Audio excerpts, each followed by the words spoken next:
Well, greetings and welcome to another episode of Lightbulb Moments. I think we're approaching 200 episodes. Somebody put in the chat, see where we're at here. Well, thanks for joining us today. And this episode of Lightbulb Moments is brought to you by Qnity. We also have a couple of sponsors that help us put this forum on. So shout out to Lightheart Sanders and Zenoti for being sponsors of this forum. So thanks for spending your precious ATM with us today. Actually, your ANT, not your M, your attention and time. We do have three currencies in life: attention, time, and money. So whether you are joining us live, whether you are listening to the podcast or watching this on YouTube, we're glad you're with us today. So today we have a special guest who I actually was reflecting. I'm thinking, why hasn't she been a guest earlier? That's got to be on me. I just assumed that she'd been a guest on here. And that is, this is episode 199. Whoo! I guess we got to memorialize episode number 200. I got to be thinking about that one. Better be a Anyway, big one next week. I'm glad I'm not that one. well, let's bring you into the conversation of Victoria Anthony from Wella. How are you this morning, Victoria? I'm wonderful. Thank you for having me. So let me do a proper introduction of you. I, of course, know you very well and got to know you much better, starting with the pandemic, which, spoiler alert, that's one of the things we're going to talk about, is some of the things that actually came out of the massive disruption 5 years ago. But let's get to a little bit about Victoria Gallo Anthony, Wella Director in the schools and business and education side, whose collaborative leadership style and data-informed decision-making partners closely with school leaders, educators, and community stakeholders to implement impactful programs that support academic achievement. Victoria's work bringing traditional education and the professional beauty industry has consistently challenged conventional thinking, from her collaboration with Beauty Changes Lives to creating the innovative Wella Business Certification Program. We're going to come back to that one. She's redefined what career preparation can look like. No journey is without obstacles. The professional beauty industry can be a minefield of resistance and barriers when trying to elevate education.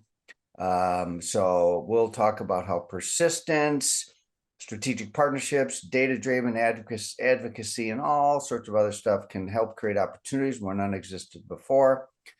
Get ready for a conversation that explores innovation, partnership, and the power of believing in hidden potential. Bingo. Thank you, sir. So your journey in the professional beauty industry, I guess back to the beginning, all right? What drew you to focus on education within the beauty industry, and how has that evolved? Well, let's start with the beginning and not how it evolved from there. Go How'd back you to the get into this beginning. industry? So, actually, I celebrated 23 years last week with the company. I started, this company has changed hands a couple times, but we started with Procter and Gamble. Industry great. And they had this little baby over here called Wella. Um, so I left the pharmaceutical industry to join the beauty industry. It just seemed much more glamorous and fun. And I managed a team in upstate New York for quite some time. And we quickly learned that infiltrating schools and making sure that you were there at that moment of truth when they were making brand decisions was highly impactful. So our division really had probably the most schools in the nation. And I just really brought that to leadership. And they said, hey, why don't you run this program? Right. So that's kind of how that evolved. And it's been my passion. It's what I focus on. And I truly believe it's the way we make our industry better. So people are like, "What do you want to do this job over here?" I'm like, "Nope, schools is where it's at." Right. So that's really how I came to have this business. And I've seen over the years how through different channels, through different support, through different curriculum, that we can really help our beauty schools make a difference and get folks out into the industry that are able to be successful. And a big piece of that when we met, right, was how do we educate them in terms of business? How do we bring them along so that not only do they have this beautiful craft, but they also were able to manage a business, right? We know how many students really want to be independent when they leave beauty school. So arming them to the best of our ability with both craft and business is a big focus for me. Now, quick pause on Wella Corporation. So Wella Corporation's been around for a ridiculous number of years. I mean, I can't, how many years is it? 140, 140, 150. 140 Yeah. years. Yeah, it's changed hands through it's changed ownership throughout the years, and you've sort of rode those waves. Now, but your work goes beyond schools. That's your passion, and that's certainly part of your responsibility. But we have also worked very actively with you, not just on schools, but also with salons too. You want to speak to that for a moment? Yeah, absolutely. So, just about 11, 12 years ago, I was also tasked with the amazing responsibility of building a business education program and finding how do we source more support. The two buckets of my work go hand in hand very nicely, obviously. So during that journey, we started with very small, just regional events, things just to support the folks. But in COVID, we had the opportunity really to reach more people. We found people really looking not only for business support during the COVID times, but they were also learning in a different way, right? We had a lot of digital support, Zooms. We all lived through the Zoomy Zoom era. But it allowed me the time to partner with folks like Cunity, and I have five other business education partners that are all separate and distinct to create the business certification program that we see today. So probably 1,000 hours worth of content. Tons of it is complimentary to get people started. So it really was an amazing time. It was a tough time, but it also a lot of support, I think, came from that era. Yeah, we were reflecting a little bit about the pandemic and, 5 years ago and how it was the catalyst for so many things. Yeah. For example, the work that we do together and the relationship that we built through the years. And I know you and Aaron collaborate all the time. We collaborate all the time. We've got a tremendous amount of respect with you and even a friendship, I would go as far to say. And I would say that a lot of that really was driven by the pandemic. And Yeah. the word obstacle came up earlier. I think when I was talking about your bio, no journeys without obstacles. And for some reason, I just had this fleeting thought about an hour ago when we were getting into this conversation about the book, The Obstacle's the Way, by Ryan Holiday. And I think it's a timeless book for a lot of eras. If you have a bad day, sometimes just picking up that book and reading The Obstacle's the Way. So COVID, actually, the obstacle was the way for innovation and things, for example, what you created with the Wella business certification. So let's stay there just a minute longer, because I know you have some points of view about that era and where we're at now. So Yeah, we were talking the other day, and I think it really, that time frame, while difficult, it allowed people the space to invest in their personal learning. We found more people, whether it was craft-driven content and they were joining us from studio education, or they went on and, listened to a Zoom, presentation from Cunity. People invested in their learning, right? They had the space and the time to do that. And now we're back full swing behind that chair and just feeling the pressures of getting it all in a day. And I see less people now maybe tuning in or taking that time to look at their business, grow their business, educate themselves where they have gaps. So I think it's an interesting time right now, and I think we're just trying to figure out how do we reach people? How do we still give them support during their busy lifestyles? And I think that's what I'm challenged with right now is refining content. Like you and I are talking about, how do we reach them? How is the content incredibly relevant in short bite-sized pieces? So we may have a tip or trick. Go ahead, go off and try it. Versus sitting for an hour or two, because I'm finding people are just not tuning in that space right now. you lean into data informed decision making, which is awesome. And how do you think sharing industry data and insights can empower salon owners and beauty professionals to make better business decisions? I think right now it's mission critical, right? People that aren't spending the time and digging into their numbers, on their software platforms, I think are missing very key opportunities. And some of the content that you and I are both creating is about how do you look at your P&L quickly? How do you see gaps? How do you look for support to fill those gaps? And I think right now, people don't necessarily even know, like, is this number good or is this number bad? How do I compare to the rest of the industry? So for me, as I arm our sales folks to go out and support our salons, it's about what are the benchmarks? What is good? Is 2% good? Is 5% good? Like right now, we're an industry with very little data and benchmarks, and that's something that I think you and I partner on very strongly. We want to change. We want to have a pulse on this industry and be able to say to you, hey, you need to partner with Cunity on this, or you need to partner with X, Y, and Z for this, because if you could move the needle on this one benchmark, it's make all the difference in your business. It's going to make the difference between you being behind the chair for 7 days a week and maybe you're only there three and you're incredibly profitable, right? Like that's the place where I want us to get to and to arm the Wella education folks with so that when they go out and they're talking to their partner salons, they say, hey, have you dug into this number? Where are you at? How can I help you improve that number? So that's going to be mission critical for me this year. Yeah, and I'd be remiss if I didn't give a shout out to Wella, who has, and a lot of that's through your leadership, is to help make reality some of the groundbreaking research that we would not have been able to do without Wella.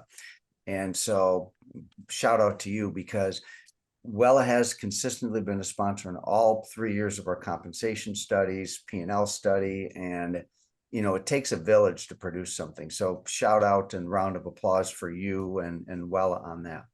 Thank you. So Our leadership is incredibly supportive of, making sure this happens and hearing what you guys are able to provide. I know we're partnering with Zenoti on some of that as well. So we're just incredibly grateful for the partnership because we wouldn't be where we are either in training our folks without the insights that you've provided us. And I really, look to you guys many a times when I'm like, hey, what are you thinking about this? Like, what are people really frustrated with when you talk to them on coaching, and it's been incredibly impactful of how I design new content. So thank you.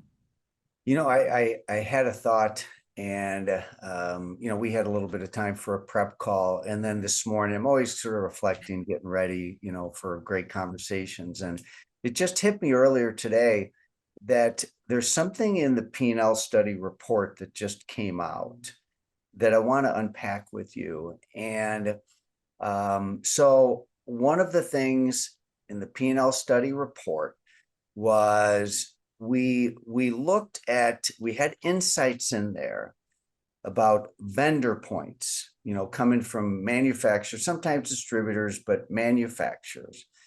And one of the insights from the report is that has a tangible increase on profitability. And a lot of times that doesn't show up in a relationship with a manufacturer, is how vendor points can help offset costs. Very specifically, we have back bar, Yep. we have education, often marketing, often events, whatever. And, in an era where product sales, there's volatility, there's other outlets, whatever, that's been the consistent, is that those points that are properly utilized by salons make a meaningful difference in profitability. So let me start there, and I want to unpack that a little bit further with you. So any comments about that? No, I mean, that's the point we're really trying to get to is that consultative selling is sitting down with the biggest salons that are out there and saying, hey, you've got this bucket of rewards points. How do we best strategically use that? What are your biggest goals? Right? We do that a lot with schools. We're very fortunate that our rewards program was redesigned last year, and it opens the door for so many things, right? It's not restrictive. It's not like, hey, this is just a back bar program. The sky is really the limit. You are able to say, hey, I want to partner with Cunity, or oh my gosh, I need to do this marketing campaign through, whatever vendor it is you're using. You can in turn then put those receipts in and get the value for that from your rewards points. And obviously, the more you spend, the bigger that bucket is. So sometimes it really makes sense for these big salons to put all their eggs in one basket, right? And make sure that, if they're buying retail, color, whatever, they're going to max that reward out. Um, but it's our job to help them make those dreams a reality, right? Or make those costs, um, Do a lot of, drive profitability. do a lot of points go unused?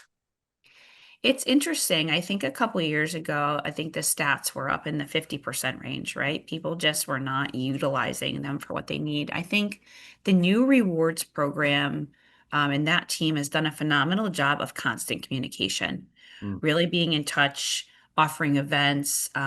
It's more dynamic. So I would say that number has probably reduced, but there's still a lot of points out there on the table that people are not using. We have a lot of people that aren't even signed in. So they're Wow. they're accruing points on the side and they've never signed in. And I'm like, wow, you are leaving money on the table. I don't know about you, but I don't leave any Amex points on the table.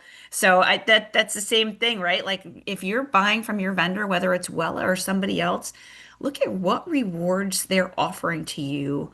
And dial it in because not everyone offers them either. So my advice would be to partner with someone that's going to support you in those ways, whether it's support back to education, product, because I think the big guys are really doing that, especially Wella.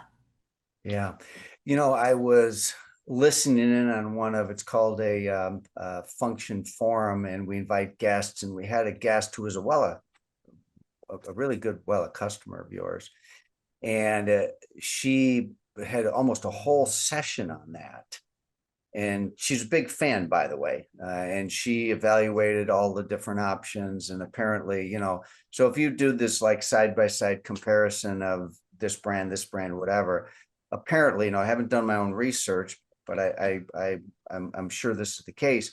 Sounds like Wella comes out very strongly in terms of the points offering, accessibility. And she was going through unpacking the numbers, and it was really a great conversation. So Yeah, because on top of that, if you're a large Wella customer, you're getting those reward points. You're getting in-school artists or in-salon artists. That's a totally different bucket. And then obviously you have our sales and education team, mostly at a local level. Some are, have multiple states, but they're also there again to drive that consultative sell. So if they're offering something to you, they're also offering how to drive that through and how to drive profitability, which I think is really key. So, um, a lot of the tools we have in common are helping them get there.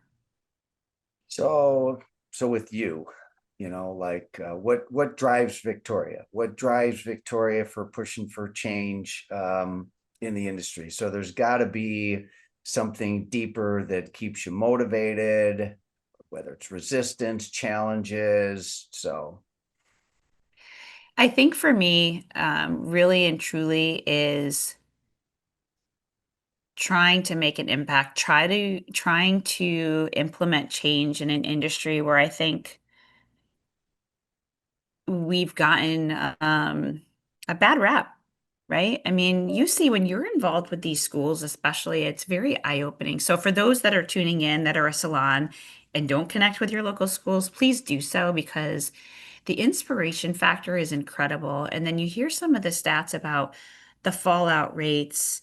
Some of the studies that we did on what does a career look like in beauty, right? All the work we've done with beauty changes lives. And I think it's almost criminal when you see some of these numbers or when the press saying, "Oh, you make 23,000 dollars a year." You're like, "Come on. This is not the case, right?" So I think helping people to understand that you can have an incredible journey in beauty, and there's so many people we partner with in Wella in the artist community that you can see like it can be life-changing. It can be a phenomenal career for these creative folks that are looking for an outlet, right? And then they graduate and they're like, "Oh, I can't be successful. So now I go do this other job that I didn't spend any time to train for." So for me, what keeps me going is driving this industry forward, making sure the students that are, at any school really, but traditionally a Wella school are supported enough to have a great career, then at that tail end, right, give them the tools, give them the business to keep them succeeding. So that's why I love my two books of business because they really do bookend each other. And I think, eventually if we can get to a place where more folks understand that college is a great option for some. Creative trade might be great for others, and allowing people that grace to make that decision and feel supported versus maybe in the past that not being a great career choice. So that's really what drives me forward each day, and the support, honestly, of my company to do so.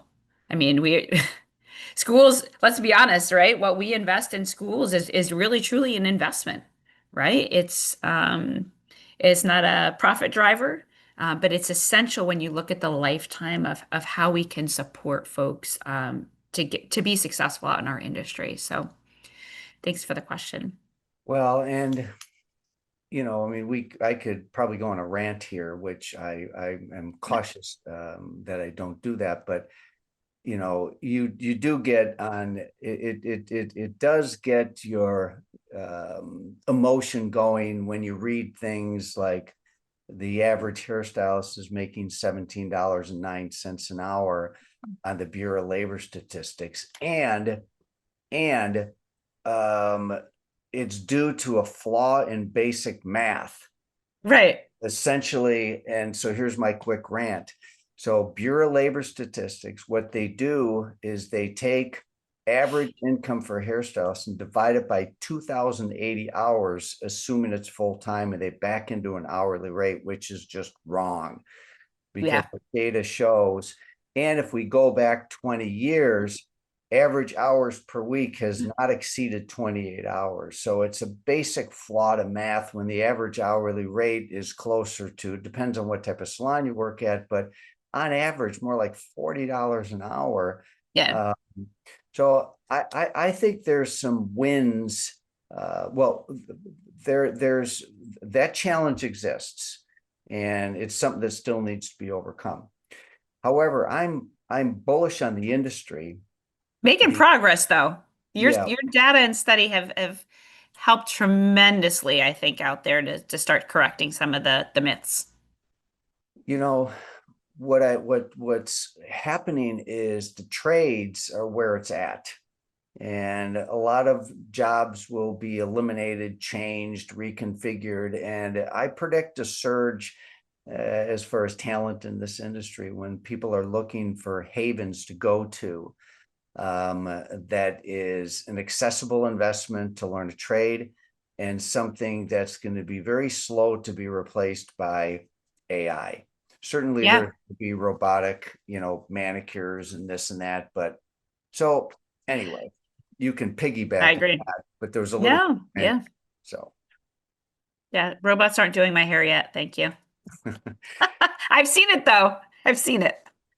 Oh, if you could sit down with a salon owner or beauty professional who's struggling to elevate their business or gain respect in the community, what would you want them to know from your experience?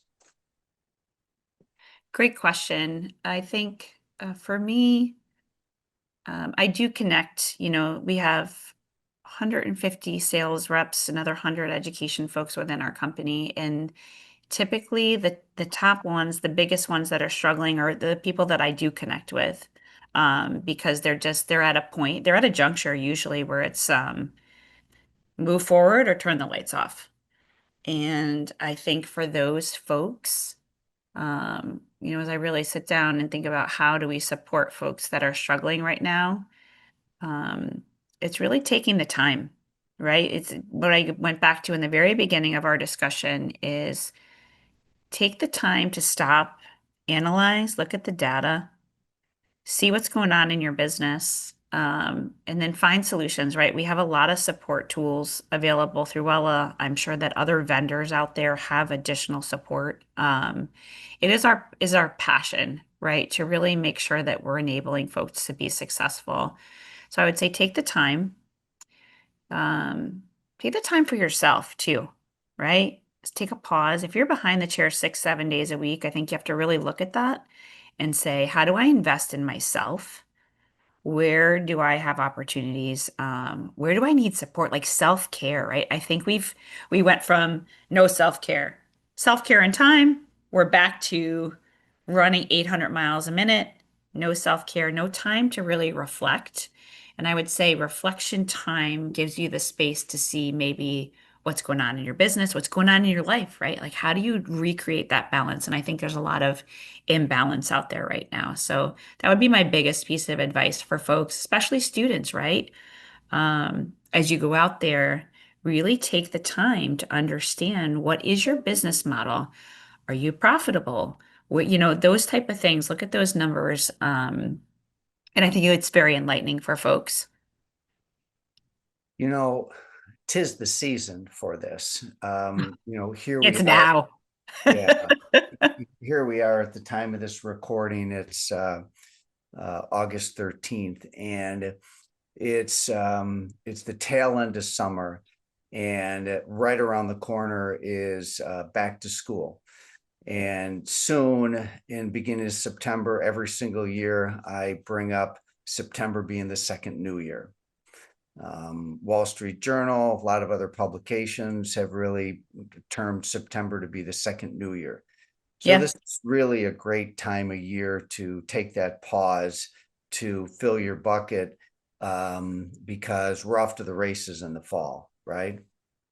I would argue August is probably the most important, to your point, time of year to reflect. We know that quarter four, if you're looking at a traditional calendar, should be your biggest quarter in the salon industry, right? Just holiday services, increase in gifting, retail. If that plan is not in place now, like I love your 10 season calendar. If that plan is not in place now, you're probably going to miss, right? When you look at just pulling all the levers, is your marketing there? Are you pre-ordering? What do your promos look like? What do your seasonal specials look like? What are those incentives to get people in early and often? Right? You can probably get an extra hit if you're marketing now to your top clients. So, I would really say that if not to stress, right? If for those that are on with us live, but again, take that time, look at what is your next 4 months look like, essentially, um, and really try to drive that now when you have that gift of time, right? October is too late. October's gone, right? You probably missed the products. You probably missed your marketing. I mean, there's gaps to be filled always, but if you're reflecting now on what we're sharing, I would say spend some time now in August and prepare yourself.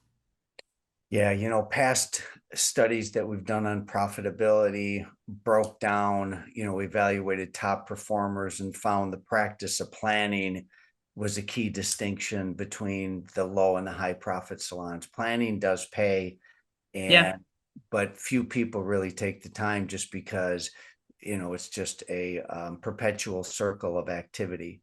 So I want to talk So if about, you haven't planned all year, plan now.